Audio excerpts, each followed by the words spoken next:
Chers internautes, vous nous suivez sur votre chaîne YouTube Bani TV. Aujourd'hui, nous sommes à Goudomp pour réaliser une émission avec le président du mouvement Goudomp Debout, Olivier Boukal, un homme engagé pour le développement de sa commune. Bonjour monsieur et merci de nous avoir reçus aujourd'hui chez vous ici à Goudomp. Merci Olivier, c'est moi qui vous remercie.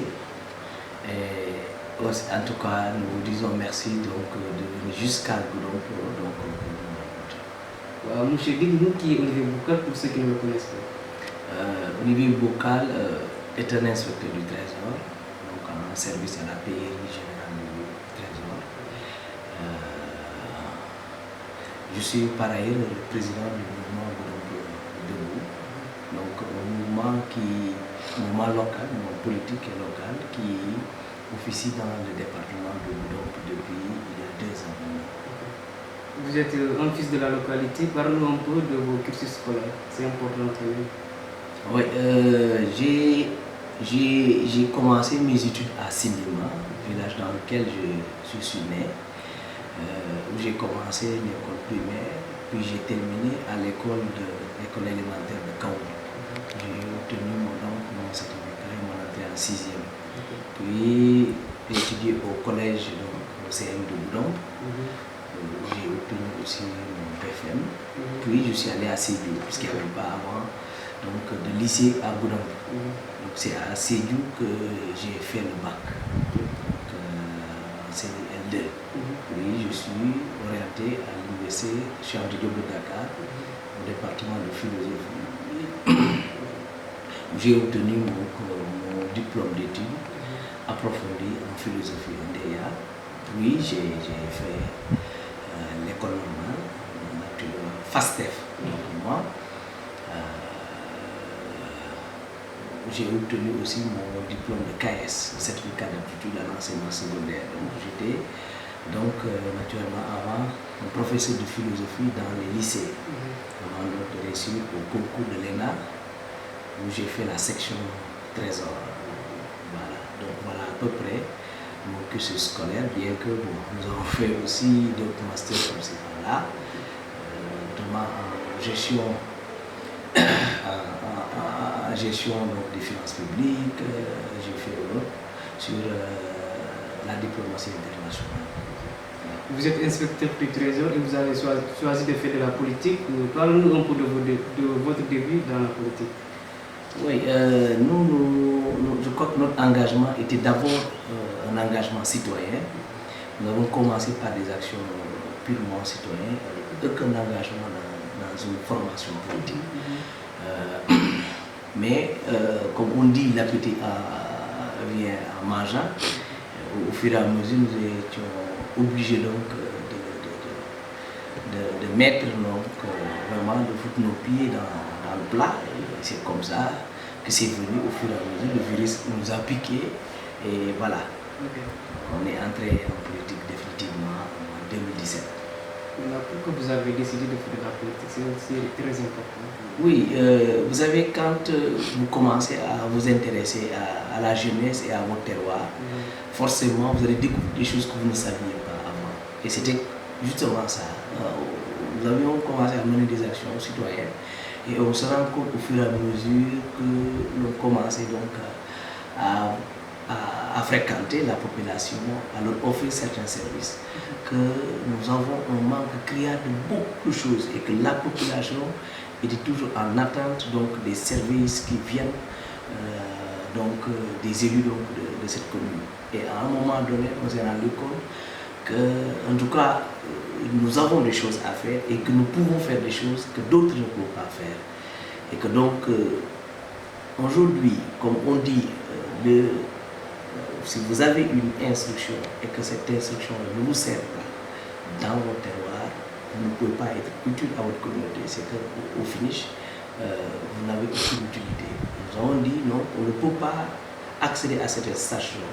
Nous ne sommes pas plus méritants que qui que ce soit. Mais Dieu nous a offert la chance d'arriver à cette station.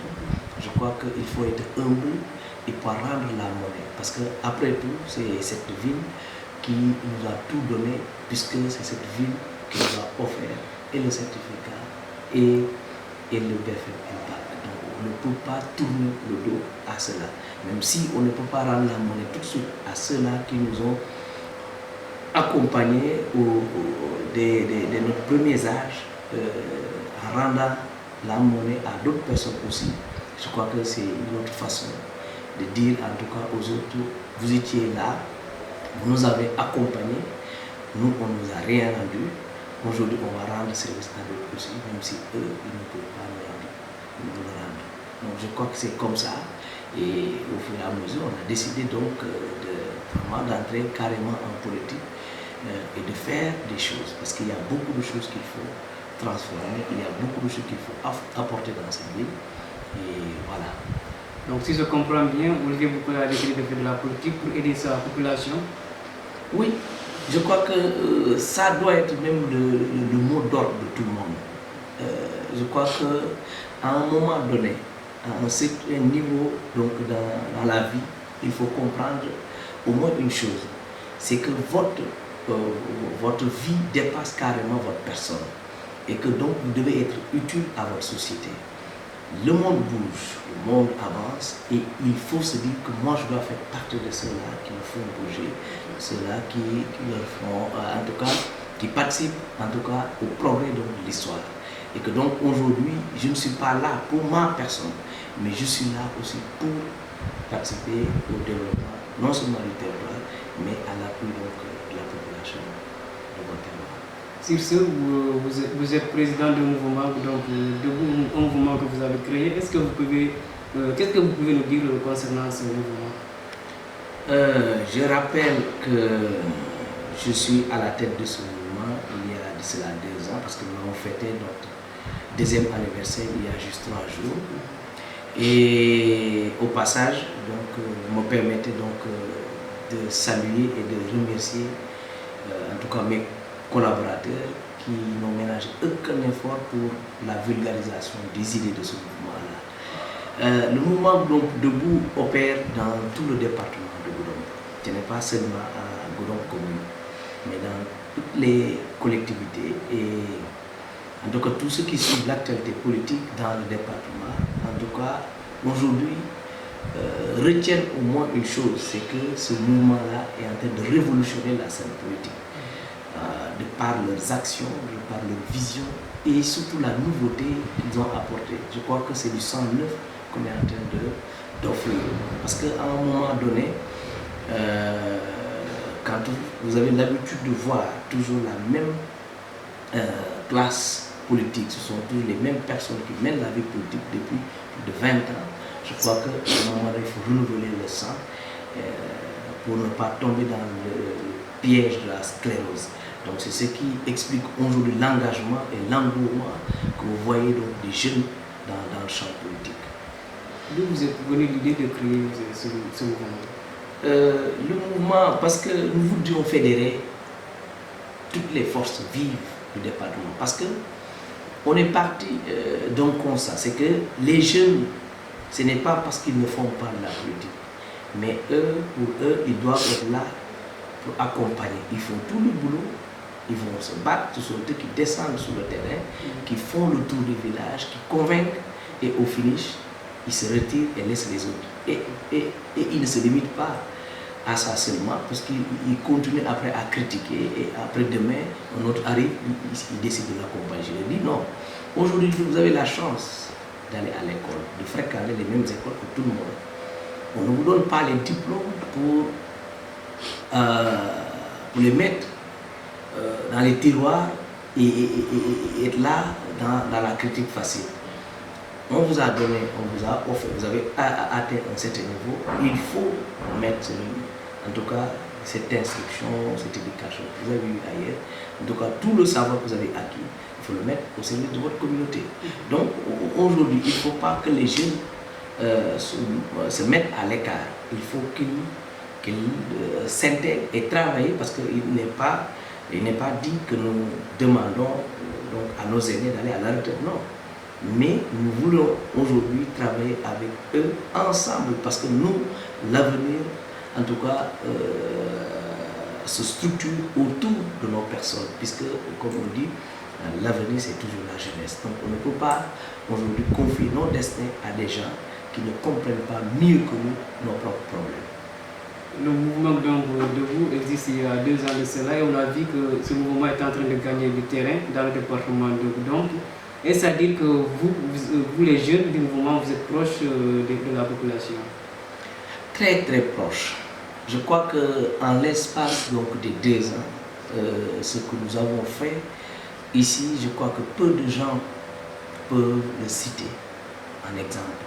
Je crois que sur tous les plans, je crois que en guise d'exemple, nous pouvons citer quelques secteurs dans lesquels nous sommes intervenus et c'est à des proportions presque inégalées et complètement nouveau du genre. Par exemple, dans la santé, nous avons commencé ici par organiser une consultation gratuite, presque unique du genre, puisque c'est là qu'on a pu offrir des médicaments à tout le monde du matin jusqu'au soir, jusqu'à ce qu'il reste encore des médicaments.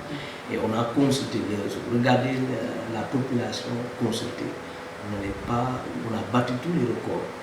Et même le médicament qu'on a offert à l'hôpital. Je crois qu'on a fait un don de sang ici ce jour-là. Nous avons accompagné ici le comité départemental de réponse contre le coronavirus avec des moyens matériels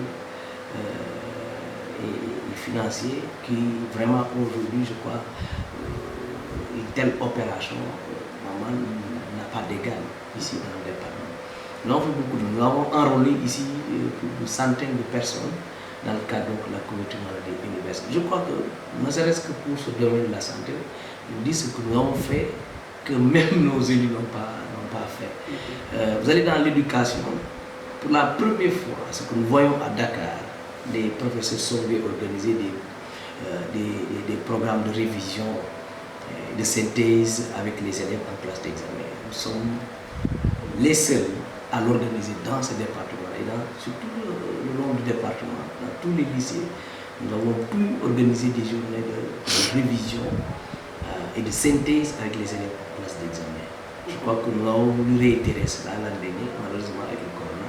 Mais ce sont des actions comme ça. On a équipé toutes les bibliothèques. Il y a aucun CM et le lycée de Goudomp. Tous les établissements moyens secondaires à Goudomp, on a équipé leurs bibliothèques. Aujourd'hui, on dit que les élèves ne lisent plus, alors qu'il n'y a aucun établissement qui avait une bibliothèque. Donc il fallait leur offrir cette chance-là. Et je crois que c'est nous qui avons réalisé un tel projet ici dans le département. Et je crois que nous comptons le faire pour la prochaine édition avec les autres collèges et lycées donc dans le département. Nous allons commencer par Goudomp. On va le faire aussi pour les autres. Donc je crois que c'est comme ça, des actions comme ça que nous menons sur le terrain. Avec au plan économique et social, je crois que nous avons fait beaucoup de choses ici. Nous avons offert à des groupements, parce que nous avons d'abord commencé par organiser les femmes en groupement. D'autres étaient déjà constituées, mais voilà, on les organise en leur offrant des papiers et en leur octroyant soit des subventions, soit du matériel, en fonction de leur domaine d'intervention. D'autres ont eu des moulins, d'autres des kits poulaillers, d'autres des machines presse-huile et des kits, des machines à laver. C'est des trucs comme ça, des services que nous offrons au groupement donc, de femmes. Nous accompagnons aussi ceux-là qui opèrent donc dans la propreté donc, de cette ville. Je crois qu'il y a un groupe vraiment dynamique qui est là, qui s'active réellement dans la propreté de cette ville et qui le fait sans rémunération. Et malheureusement, ils n'ont même pas de moyens. Et je crois la structure la mieux placée pour les accompagner parce qu'ils font leur boulot, parce que c'est à la charge des communes donc, de rendre la vie puisqu'ils perçoivent la taxe donc, dans les voies des ordures ménagères. Et pourtant, ils ne font pas le boulot. Il y a un groupe qui se lève volontiers, qui dit on est bénévole, je le fais, on ne les accompagne pas. Je crois que c'est nous qui leur avons trouvé du matériel donc de nettoiement qui permet aujourd'hui de rendre cette ville-là chaque jour propre. Donc, je crois que c'est des actions par-ci, par-là. Nous pouvons toujours continuer, même dans le domaine jeunesse et sport. Tout le monde sait que nous accompagnons presque toutes les équipes ici, en termes d'équipement, jusqu'à Samina. Vous allez là-bas, vous trouvez leur équipe Fagnon. Nous leur avons équipé entièrement donc en matériel de sport, d'entraînement, tenue, accueil étranger, tout ça, on fait ça. Le staff technique, tout. Je crois que c'est des choses comme ça qu'il faut, parce que nous avons des équipes Fagnon ici. Je crois qu'une telle opération est déjà en cours et que donc dans ce jour-ci, nous ferons la même chose avec l'équipe Fagnon de Boudon. Mais pour vous dire que ce sont des équipes qui sortent et qui représentent toute une ville. Nous devons leur donner une image qui permet aux autres de nous respecter et de comprendre que Goudomp existe et qu'il y a des hommes valeureux qui sont là-bas. À faire toutes ces réalisations, est-ce qu'on peut dire que c'est un bilan satisfaisant? Oui, on peut le dire. On peut le dire parce que aujourd'hui, je crois que ce n'est même plus le moment à présenter. Et ce ne serait pas trop dire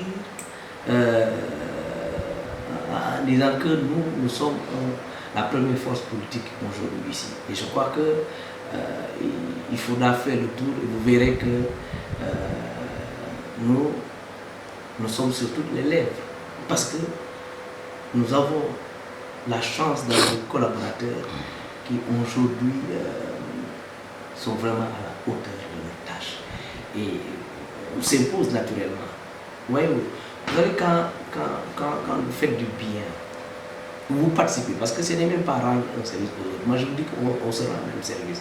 Quand vous offrez, vous équipez, par exemple, les organes de presse à Goudomp, est-ce que ça, c'est vraiment donc, du Terdamar? Quand vous enrôlez les gens, vous leur permettez de pouvoir accéder à des soins dignes de ce nom, est-ce que ça, c'est faire du Terdamar?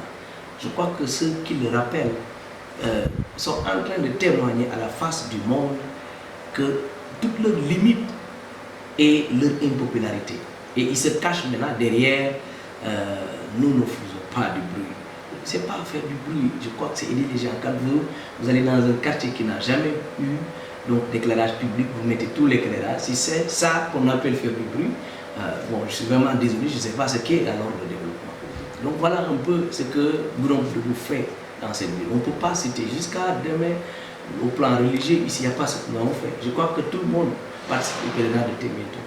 Mais on voit ce que pour les 2 dernières années, ce que Goudomp a fait en termes de sono, de logistique qu'on amène là-bas.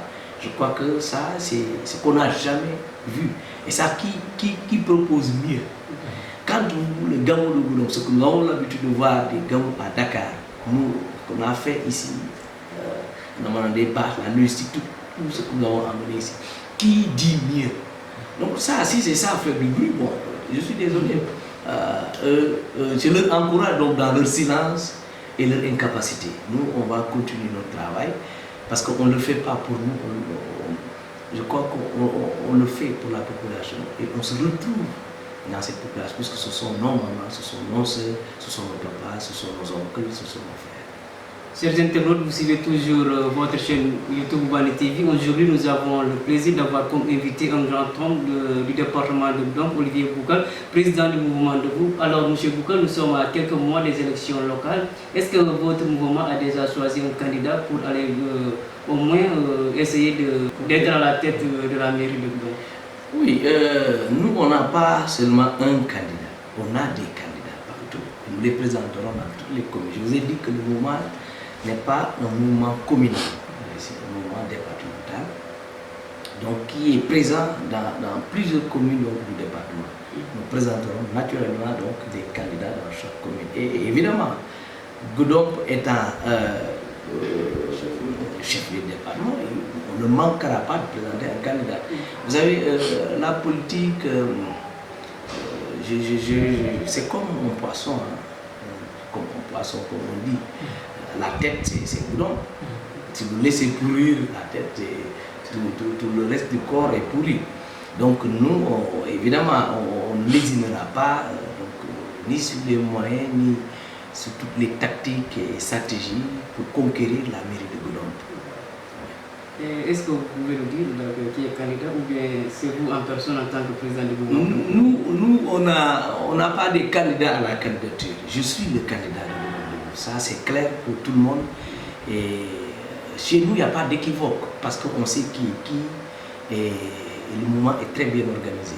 Donc, ce n'est pas comme notre formation. Donc, nous, on n'a pas de candidature à des candidatures. Nous n'avons pas besoin de primaire.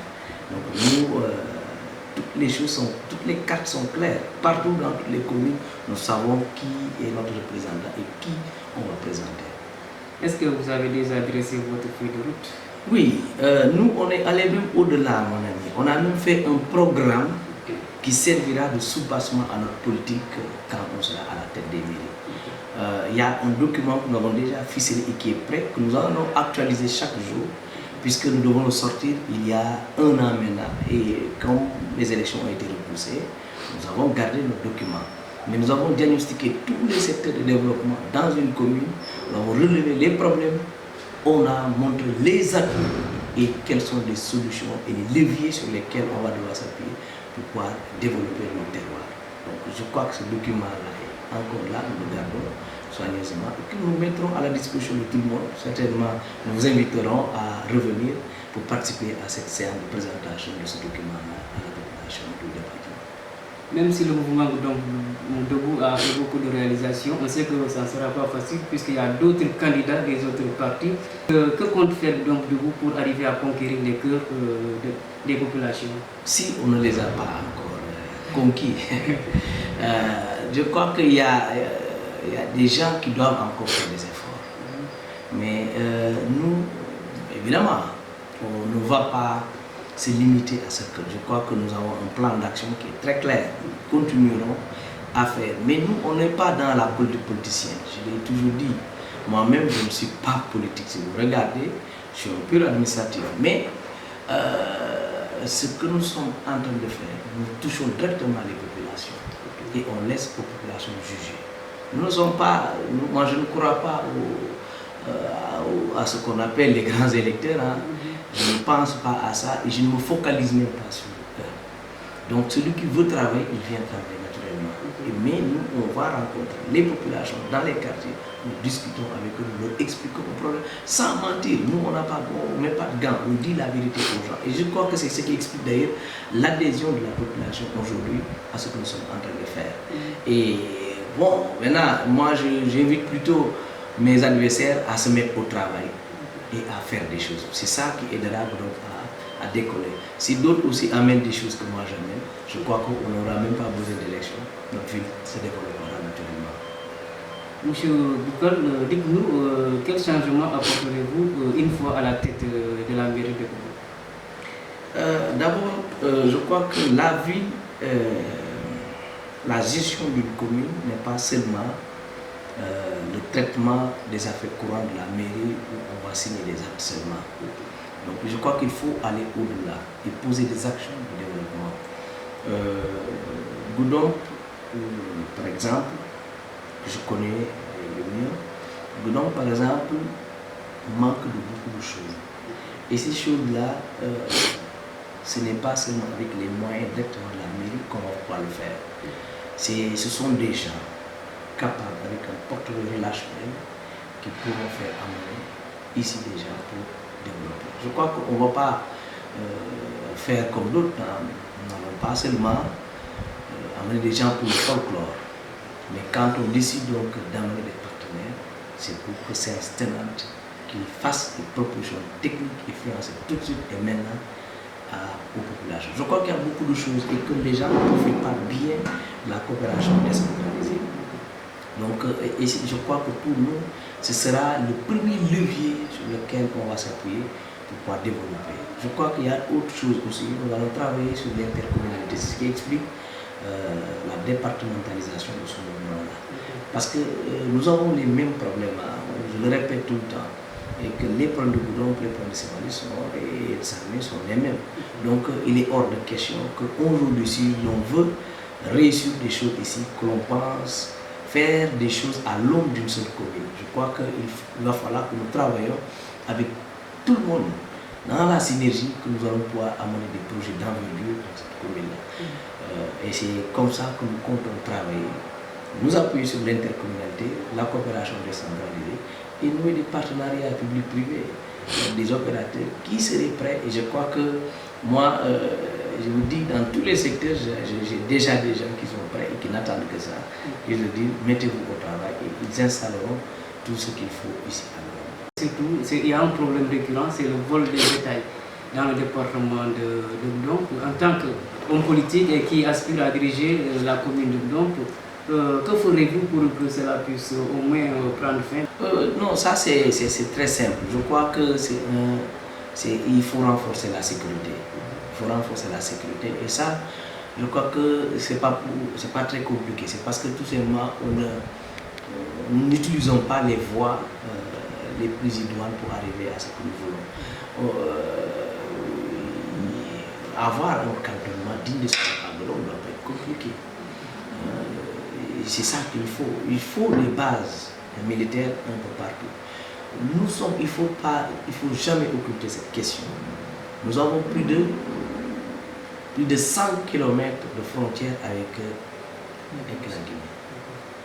Donc c'est plus facile pour des gens qui commettent ces forfaits de se replier. Et voilà. Mais il suffit qu'il y ait des politiques de dissuasion pour empêcher ces gens-là de pouvoir commettre comme ça flagramment leur forfait.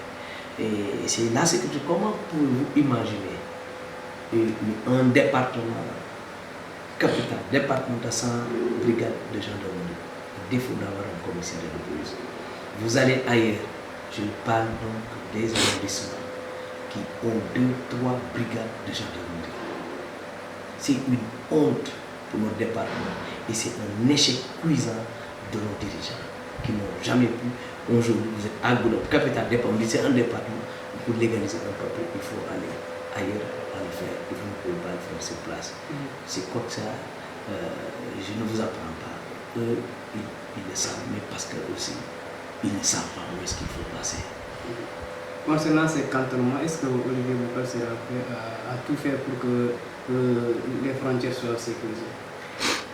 Évidemment, je crois que ça ne relève pas directement de la mairie, mais je crois que c'est le plaidoyer que nous disons. Il faut un plaidoyer fort pour permettre, pour convaincre le gouvernement à faire des actions pour nous.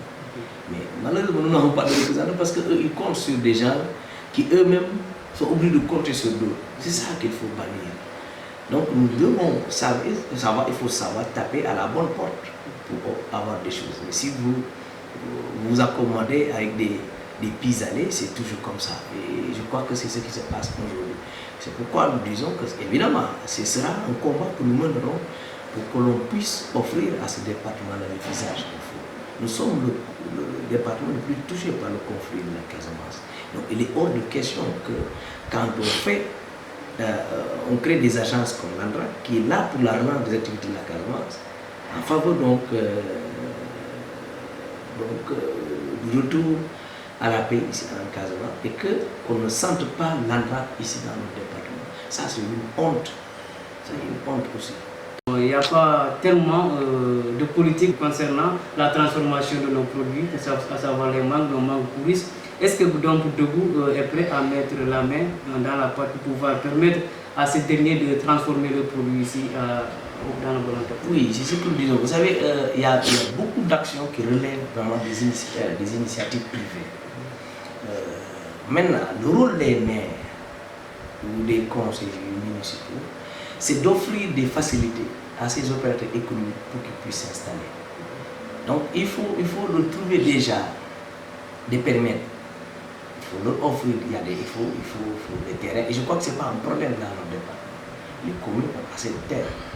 Sinon, ils n'offrent pas ces possibilités à ces opérateurs, c'est parce qu'ils ne veulent pas, ils n'ont aucune vision politique, aucune volonté.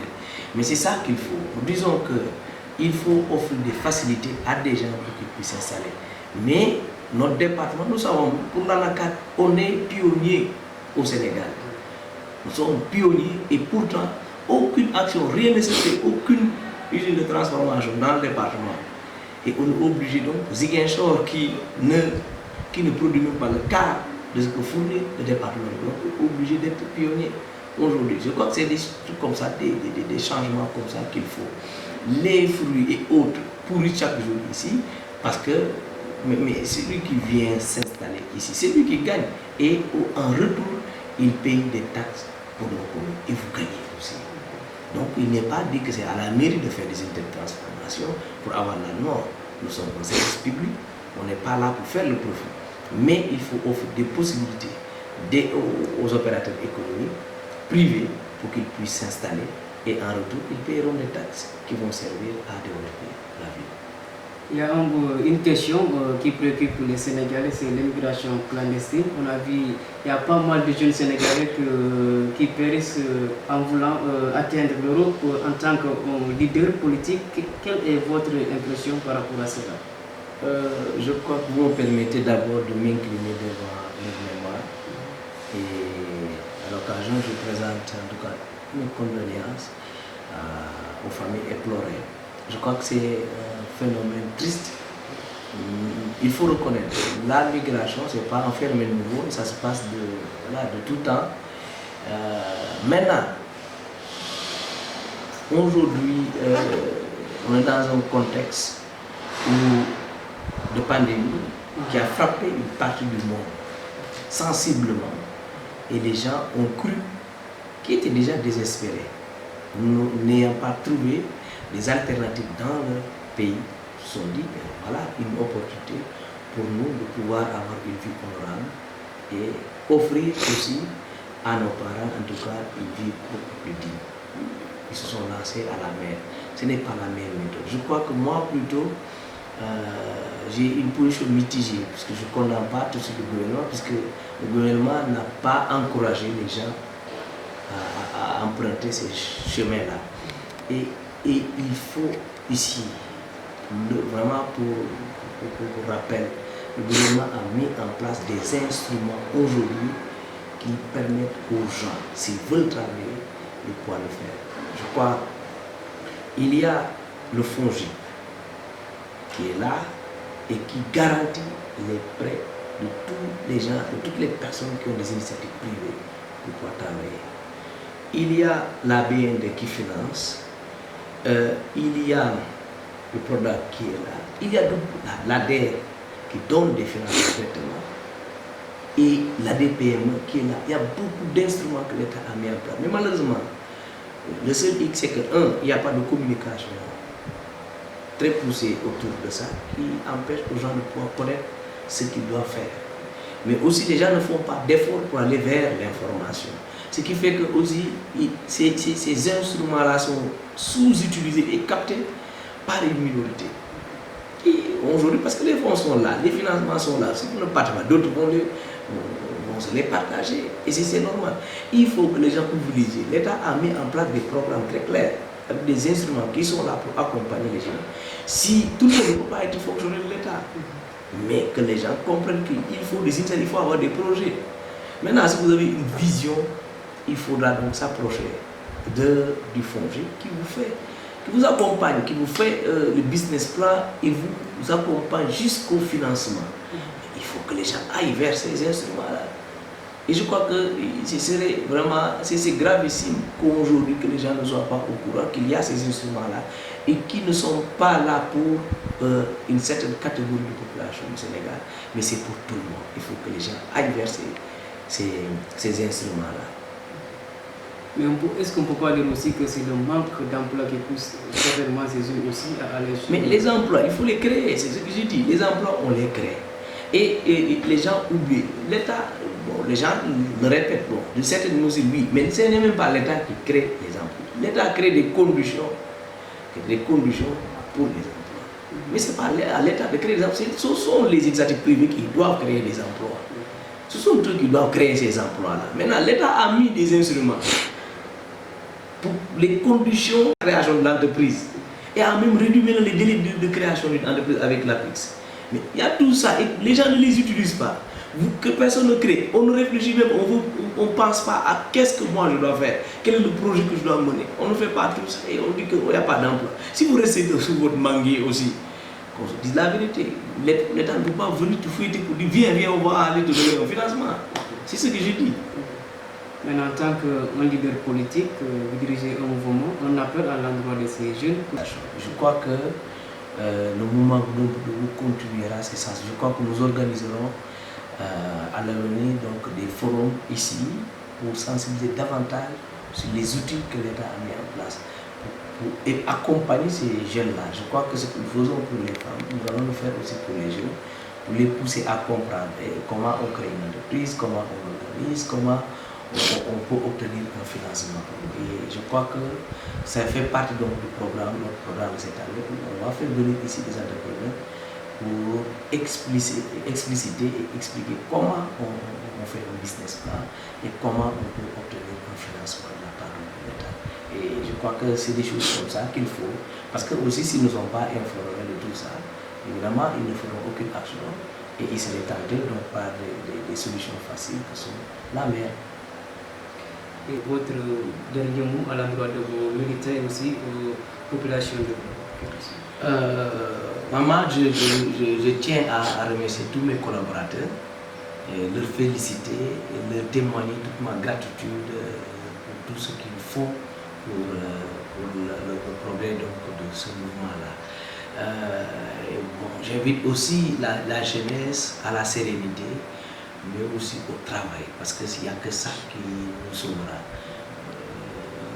Vraiment, ils n'ont qu'à s'approcher en tout cas des services dédiés. Il y a un service départemental de la jeunesse, il y a le CEDEPS qui est là et qui peut les orienter. Ils n'ont qu'à prendre habitude d'y aller et de s'enquérir vraiment de toutes les opportunités que nous offre aujourd'hui l'actuel gouvernement.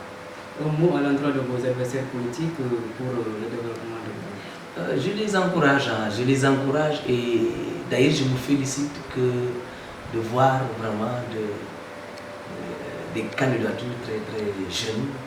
Je vois Albino Ndeki, je vois Pape Diémé, M. le maire lui-même qui est un jeune. Moi je les encourage et je ne leur demande qu'une seule chose, faites comme vous. C'est-à-dire travailler, aider les populations. Merci. Vous n'êtes pas aujourd'hui pour de ces candidats-là? Non, pas du tout. Au contraire, pour moi, je les demande de redoubler dans le travail, leur effort dans le travail. Ouais. Merci à vous, M. Boucal, de nous avoir permis de réaliser cette entretien. Merci, c'est moi qui vous remercie et vous encourage.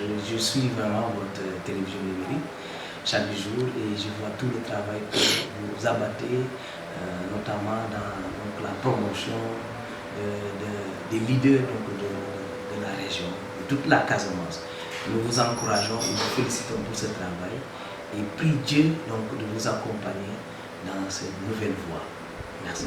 Merci à vous, M. Boucal. Chers internautes, voilà, c'est la fin de votre émission. Nous étions en compagnie du président du mouvement Debout, Olivier Boucal, un grand homme engagé pour le développement de sa commune. Quant à moi, je vous dis au revoir et prenez soin de vous.